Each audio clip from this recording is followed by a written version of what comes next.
Hello po, magandang araw sa inyong lahat mga kababayan. Ito po, once again, ang inyo pong lingkod, ang isa sa mga worthless. Ayan po. At hindi na po mahalaga kung sino man ako. Ang mahalaga po ay yung aral na inyo pong, na akin po sa inyo ipapakilala, na inyo pong alamin kung talaga bang kaninong turo na yung mga sinasabi ko, kung kanino po nang gagaling. Ang ating pong pag-uusapan ngayon sa tulong at awa ng Panginoon ay yung pa rin po, no? Yung pag-ibig sa kapwa. Okay? At saka yung galit at hiya, no? Nating mga tao. Di ba tayo mga tao, lagi tayong meron tayong sinasabi na mahiya ka naman, di ba? Meron tayong damdamin na nahihiya tayo. Yung iba walang hiya. At saka hindi nawawala, no, sa ating buhay, meron tayong damdamin na tayo pinagagalit. Ano po? Pero alamin natin sa tulong at awa ng Panginoon kung ano ba yung talagang nakakagalit. At ano naman yung mga hindi naman nakakagalit na ang ating akala, yun nakakainis, yun ang nakakagalit, yun ang nakakahiya. Kaya alamin natin kung ano ba yung mga hindi dapat ikahiya, ano ba yung mga hindi dapat ikagalit, at siyempre, ano rin naman yung mga dapat na ikagalit at ikahiya. Pero yun ay mauuwi pa rin sa isang pangungusap na iibigin mo ang iyong kapwa gaya ng iyong sarili. Na yung po ay mababasa sa maraming talata, na ang isang talata po doon po sa aklat po ng Mateo, Kapitulo 22, versikulo 39, na ang utos nga po ay iibigin mo ang iyong kapwa gaya ng iyong sarili. Yun po ang pangalawang pinakamahalagang utos. Ano po? Dahil yung ganung pangungusap, ang sabi, huwag kang papatay, huwag kang mangangalunya, huwag kang magnanakaw, huwag kang magsisinungaling, no? Igalang mo ang iyong ama't ina, huwag kang mananakim. Yun ay nauuwi sa iibigin mo ang iyong kapwa gaya ng iyong sarili. Ano? Agree mga kababayan? Kaya yun po ang ating pag-uusapan sa tulong at awa ng Panginoon. Kasi minsan tayo mga tao, napakarami po nating ikinahihiya. Minsan, no? Minsan, sasabihin mo lamang yung totoo, nahihiya ka. No? Nahihiya ka. Dapat bang ikahiya? Pag totoo, hindi ba utos yan ng banal na aklat? Pag totoo, dapat sabihin mo, ipaalam mo. Anong katunayan? Sa aklat ng Efeso, Kapitulo 4, versikulo 25. Ang sinasabi doon, kaya nga, pagkatakwil ng kasinungalingan, ay magsasalita ang bawat isa sa inyo ng katotohanan sa kanyang kapwa. Sapagkat tayo'y mga sangkap na isa't isa sa atin. Kaya tayong mga tao, meron tayong obligasyon sa bawat isa na magsabi po ng totoo sa kanyang kapwa. Ano po mga kababayan? Kaya pag totoo, lalo na alam mong ikabubuti niya, dapat sasabihin mo yon, no? Kaya yung mga saksi din, no? Mga saksi, dapat totoo kayo. Dapat, pag mahal ninyo yung kapwa ninyo, kayo saksi, dapat magpatotoo rin kayo, no? Dahil pagka hindi ka nagpakatotoo, hindi ka nagtumistigo, ikaw nakakita, ikaw ang saksi, baka sa iyo magagalit ang Panginoon. Huwag mong iwawaling bahala yon. Sa tingin mo, may obligasyon ka. Kumbaga sa budhi mo, ikaw nakakita, sa tingin mo mabuti, dapat di ba, ipagmalasakit mo yung kapwa mo. Kailangan kong tumistigo. Dahil ako nakakita Nakita ko, kung hindi, uusigin ako ng budhi ko Kaya dapat huwag tayo matakot sa totoo. Pag totoo, harapin natin. No? Dahil kung hindi, tayo po mananagot sa harapan ng Diyos o sa paningin ng Diyos. No? Kaya, yun yung mga duwag sa paningin ng Diyos. Takot sa katwiran. Takot na magpakatotoo. No? Takot na sumunod sa katwiran ng Diyos kasi yung katwiran po ng Diyos, yung po totoo po yun eh. Totoo yun sa kanyang sarili, no? Tapat yun. Yun po yung nagpapakatotoo sa mabuti, tapos yun po yung nagtatapat sa mabuti. Kaya, ano man ang ating ginagawa sa buhay, ano man ang ating profession, ang aking po masasabi sa inyo, kayo po'y magtapat at magpakatotoo. No? Magpakatotoo po sa mabuti at magpakatapat din sa mabuti. Ano po? Kailangan magtapat tayo sa mabuti, magtapat din po tayo sa totoo. No? Kaya, pag yung mabuti ating pinagtatapatan, sigurado ako, walang kapwa mo hindi mo iibigin eh. No? Isang budhi, no, na mabuti sa kapwa. Halimbawa tayo ng mga bisita, meron tayong pupuntahan. Siyempre tayo, lahat tayo nakapangyapak eh, no? Nakasuot tayo ng pangsapatos. Meron tayong bahay. O sino man yung bahay na pupuntahan natin. O lalo na mahirap, no? O kaya, yung nakita mo, yung loob ng bahay nila, semento, no? O ano man yan, kahit tayo, ano man yan. Sino man, kayo naman bahay yan. Kung tayo, no, mabuti ang ating budhi at meron tayong pagmamalasakit sa ating mga kapwa, hindi ka papasok sa bahay ng iyong kapwa na suot-suot mo ang panyapak. Diba? Mahihiya ka. Dapat mahiya ka dun. No? Diba? Sabihin nyo sa akin, hindi ba yung ugaling may kalinisan? Na yung sapatos mo o tsinelas mo, hindi mo basta-basta ipapasok sa loob ng bahay, kundi huhubarin mo maging sino ka man, kahit bisita ka. Hindi ba yan paggalang mo sa kapwa mo, mga kababayan? Kaya tayo, na mga tao, gawin nating ugali yung may kalinisan. Yan po ang isa sa mga tatak ng pagiging mabuting tao na merong budhing malinis at mabuti sa kanyang kapwa. Alam nyo, eto, hindi kayo kailanman magiging mabuting tao pag hindi ninyo iniisip lagi ang inyong kapwa. Tandaan ninyo, lagi ninyong isipin ang inyong kapwa. Kung kayo talagang mabuti ang loob ninyo, mabuti ang budhi ninyo, hindi kayo gagawa ng anumang bagay, Hindi rin kayo magsasalita ng anumang bagay na alam ninyong ikapapahamak ng inyong kapwa, na alam ninyong ikasisira ng inyong kapwa, no? Na alam ninyong ipagdadamdam ng inyong kapwa. Hindi. Kaya nga, nauuwi tayo sa isang pangungusap na iibigin mo ang iyong kapwa gaya ng iyong sarili. Magkaroon tayo ng respeto at pagmamahal sa ating mga kapwa, lalo na sa kanilang mga damdamin, no? Yan po yung napakarami. Kaya, yung doon pa lang, simpleng lang. Pupunta ka sa loob ng bahay ng kapwa mo, bisita ka. Bilang ikaw na may respeto sa kapwa mo, na kung talagang siya inirerespeto mo, huhubarin mo ang panyapak mo. Diba? Napakarami. Siyempre, galing sa labas yan, baka mamaya nakatapak ng dura ng tao yan o ng tae, tapos ipapasok mo ngayon yung panyapak mo sa loob ng bahay, di ba? So, yun yung mga dapat na ikahiya natin sa ating mga kapwa. Kaya para hindi tayo magkamali, lagi nating iisipin ang ating mga kapwa, no? Dapat ang ating isip, ito ang sinasabi ng banal na aklat.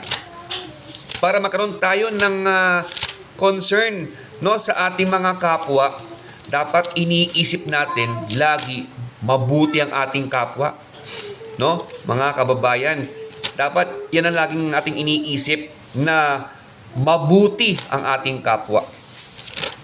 Na dapat nating igalang, respetuhin ang ating mga kapwa para hindi tayo magkamali, para hindi tayo lalabas na wala tayong respeto, paggalang sa damdamin ng kapwa natin at sa buhay ng ating mga kapwa. Kaya sabi sa Pilipos Kapitulo 2, versikulo 3, na ipalagay ng bawat isa ang iba na lalong mabuti kaysa kanyang sarili. Ayan ang magandang budhi. Tapos 2:4 ng Pilipos ulit. Huwag tignan ng bawat isa sa inyo ang sa kanyang sarili, kundi ang bawat isa naman ay sa iba't iba.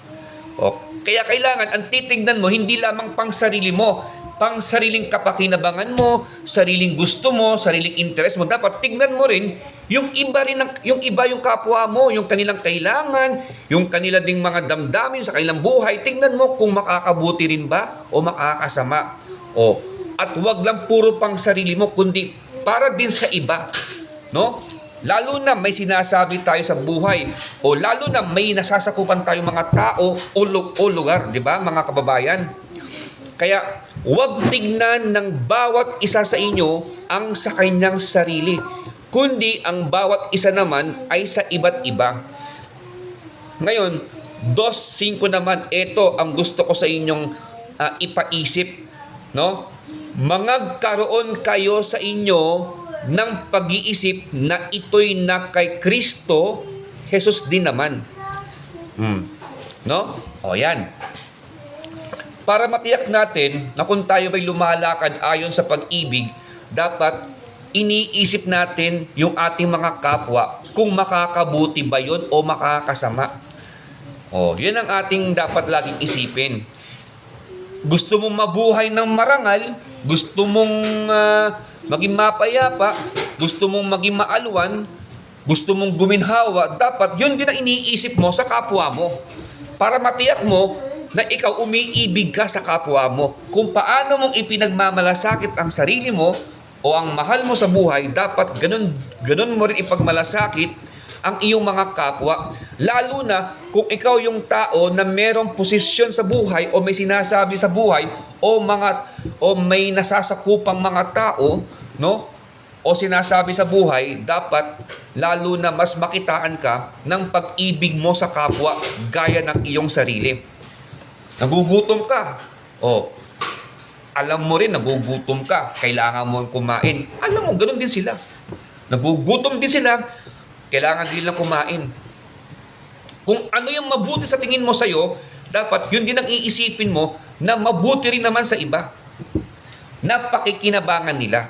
Na sa tingin mo, makakabuti sa kanila. Yun ang gawin natin. At sigurado, matutuwa ang Diyos sa atin.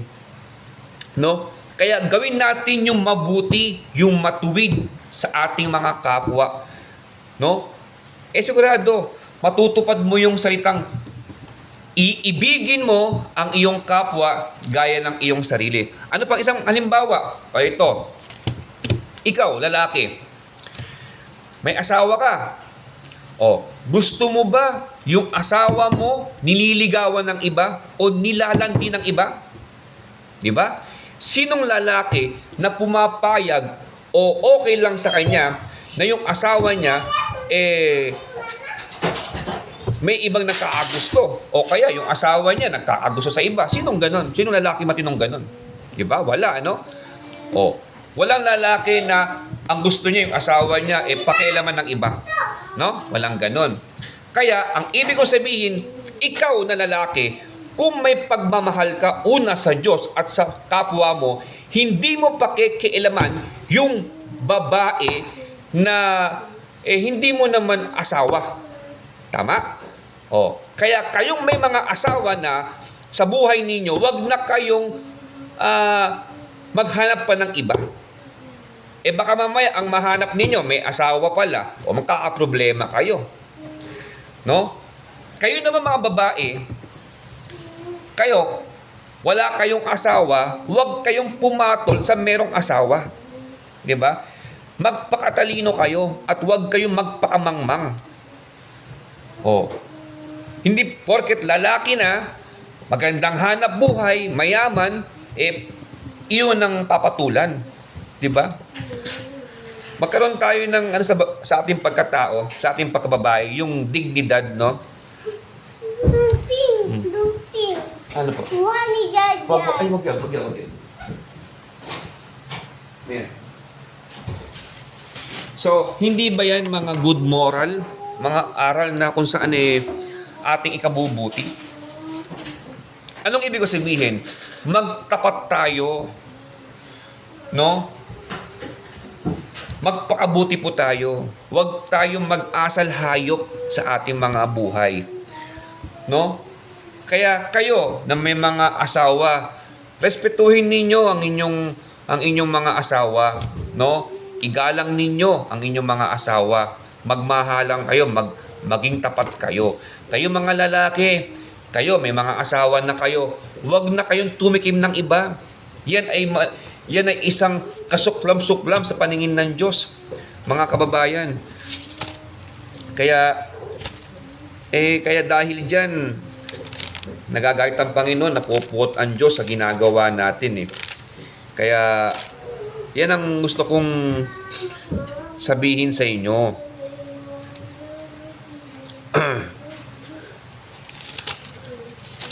So, yun po mga halimbawa. Kaya ngayon, yung mga ikinahihiya natin sa buhay, ito, no?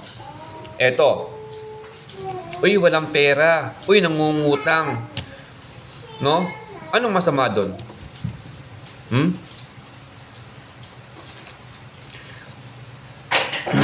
O ngayon, paano? Nangutang, hindi naman nagbayad. Alamin mo yung totoong kalagayan. Bakit di nakabayad? Ha?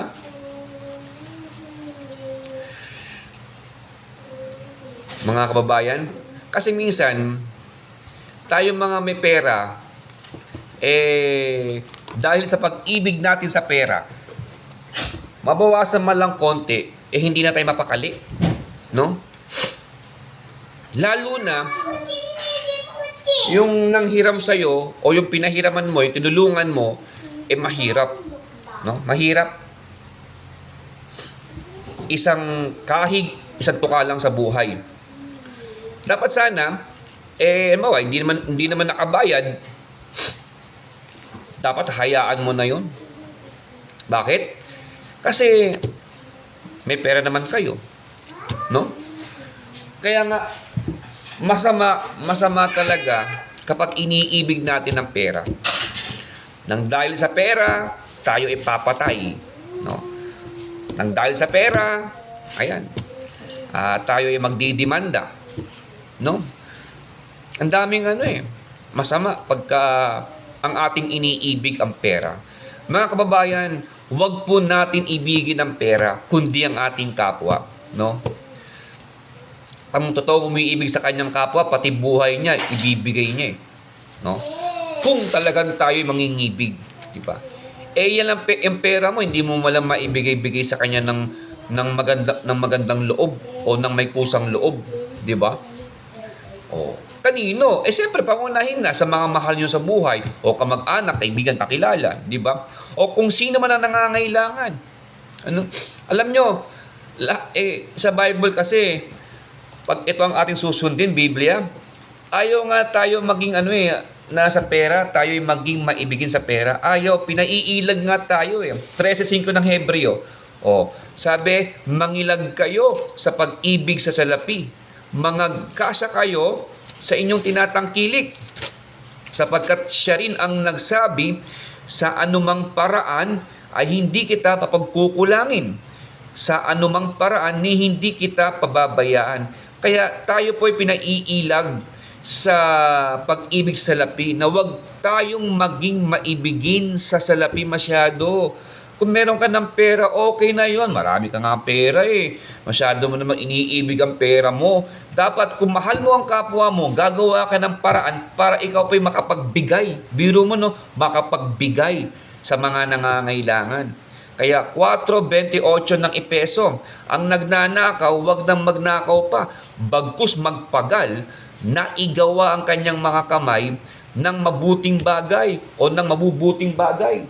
O, at ang isang mabuting bagay upang siya may maibigay sa nangangailangan. O, ano po mga kababayan? Magbibigay pa nga tayo eh. 'Di ba? Kaya wag nating ikahiya na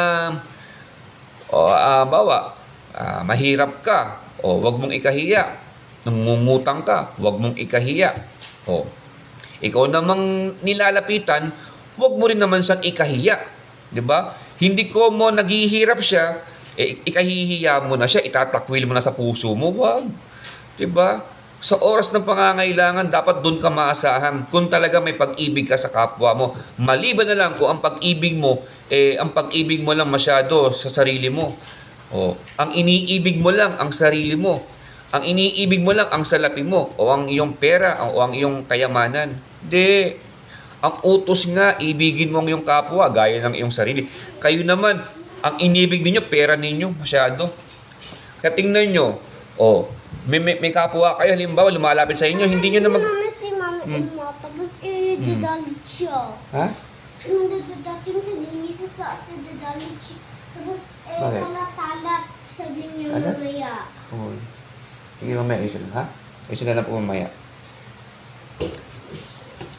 Yun, mga kababayan, no? Di ba? Utos kasi, ibigin mo ang iyong kapwa gaya ng iyong sarili. Di ba?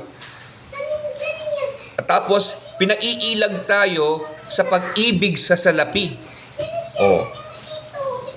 No? Kaya, lahat ng alam nating mabuti sa kapwa natin, gawin natin, huwag nating ipagkait. Ang nakakahiya, no? So, totoo lang, ang nakakahiya, may dapat kang tulungan, hindi mo tinutulungan. May dapat kang lingapin, hindi mo ninilingap. May dapat kang ipagmalasakit, hindi mo ipinagmamalasakit. May dapat kang bigyan at gawan ng kabutihan, hindi mo ginagawa. Yun ang totoong nakakahiya at nakakagalit sa paningin ng Diyos. Naunawaan niyo yun, mga kababayan? Kaya po, napakahalaga ng salita ng Diyos. Dito po nalalaman ng ating mga budhi, ang ating mga pagkatao, kung sino-sino tayo pag pinag-uusapan na ang salita ng Diyos. Kasi po, ang salita po ng Diyos, matalas po yun. Kaya sabi sa 4:12 ng Hebreo, sapagkat ang salita ng Diyos ay buhay,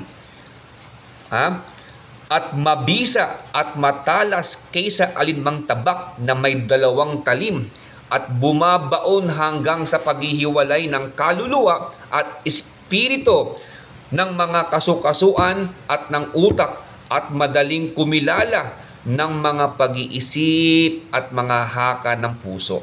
Mga kababayan, no? Kaya, ayun, wala akong ibang sinasabi sa inyo kundi yung pampabuti, no, sa ating mga kaluluwa, sa ating mga kapwa. Ito, halimbawa, yung ating kapitbahay, halimbawa, hindi masipag, tayo naman na masipag, ipakita natin. Halimbawa, tayo nagwawalis, marumi yung niya, isabay mo na rin yun, no? Yun ang mga mabuting halimbawa, no? Na wag na lang nating sabihan o pagsabihan, kundi atin na lang ipakita sa gawa.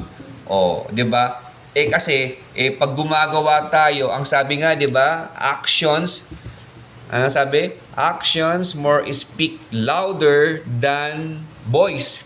Tama? Mas nakapagsasalita pa ng malakas yung gumagawa kaysa doon sa nagsasalita lamang, 'di ba? Hindi kang umiimik, pero yung ginagawa mo nangungusap. Joy. Tingnan nyo. Ito. Kaysa sabihin mo, ako masipag ako, 'di ba? Hindi mo naman ginagawa. Paano 'yun? Sino maniniwala sa iyo? Hindi ka man umimik, no? Hindi ka man nagsasalita, pero kumikilos ka. At ang kilos mo, ang pinapakita mo, ayun, nagwawalis ka, no? O, di ba? Sa harap ng bahay mo, o bakod, anong sinasabi mo? Anong ibig mong sabihin? Masipag, no? Hindi mo na kailangan sabihin, masipag ako. Hindi na. Kaya, ako talaga naniniwala ako doon. Maganda yung ganong sinasabi na actions more speak louder than voice, no? Kaya totoo 'yon. Totoo 'yon, mga kababayan. Ngayon, ayun, napakarami pa nating pag-uusapan, hindi ko na lang maisa-isa. Kaya yung pag-ibig sa kapwa gaya ng iyong sarili, dapat lagi mo ring iniisip yung kapwa mo, kung ano ba ang mararamdaman niya, o makakabuti ba yon o makakasama. Tama, mga kababayan? Kaya hindi ka magsasarita o gagawa na alam mong ikasasama ng kapwa mo, no? Minsan, hindi na naman mawawala ito sa aking mga, parang kumbaga ito trademark na sa akin to. Sasabihin ng iba, wala akong ginagawang masama sa kanino man o sa kapwa ko o sa kamag-anak ko, no? Sige po. Ang tanong, kung wala kang ginagawang masama sa kapwa mo, may ginagawa ka rin bang mabuti? O wala kang ginagawang mabuti? Dahil pag wala kang ginagawang mabuti, no, sa kapwa mo, nagkakasala ka rin ayon sa Biblia o sa Bible. Opo, bakit po? Wag. Opo. Si Sir ko yan, the dance teacher. Okay, wala akong ingay. Papa, nagsasalita sa Papa. Ako. Bakit? Ako to. Baby ko. Sipon mo, sipon. Laro lang kayo doon, ha? Dahil ayon po kay Apostol Santiago 4:17. Ito po ang isa sa mga gusto kong talata. Ito po ang batayan. Sa nakakaalam nga ng paggawa ng mabuti at hindi ginagawa, ito'y kasalanan sa kanya. Ibig sabihin, sino man sa inyo ngayon na nabubuhay o lalo na inyong naririnig ang pangungusap na ito, alam mong mabuti. Alam mong mabuti. Mabuting magmalasakit, mabuting maawa, mabuting magkusang loob, mabuting magmagandang loob, mabuti ang tumulong, mabuti ang magbigay, mabuti ang lumingap, hindi mo ginagawa. No? Alam mong mabuting umalam, mabuting magkusang loob, mabuting dumalaw, pumasyal sa mahal mo sa buhay o sino man, hindi mo ginagawa.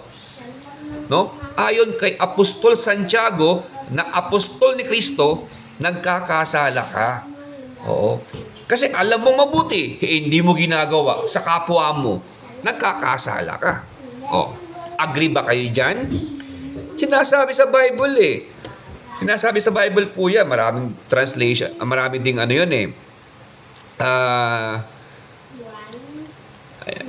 Santiago, Kapitulo 4, versikulo 17. Kahit sa mga ibang salin. Ibang salin po.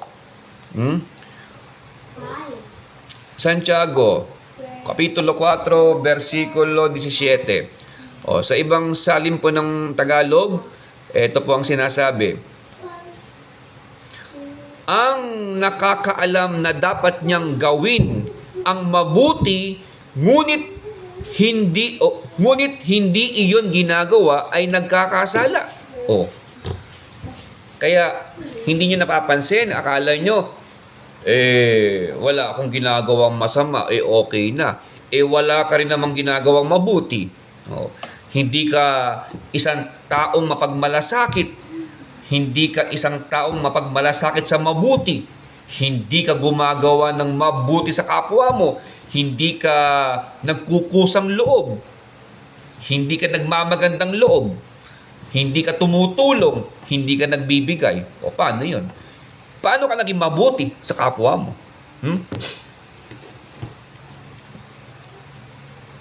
Kayo na po makapagsasabi, mga kababayan. Sige po, hanggang dyan po muna, ikat ko muna pansamantala. At kung loloobin ng Panginoon, kung mabubuhay pa ako, ako po'y patuloy na bibigay pa sa inyo ng mga karunungan na buhat sa itaas.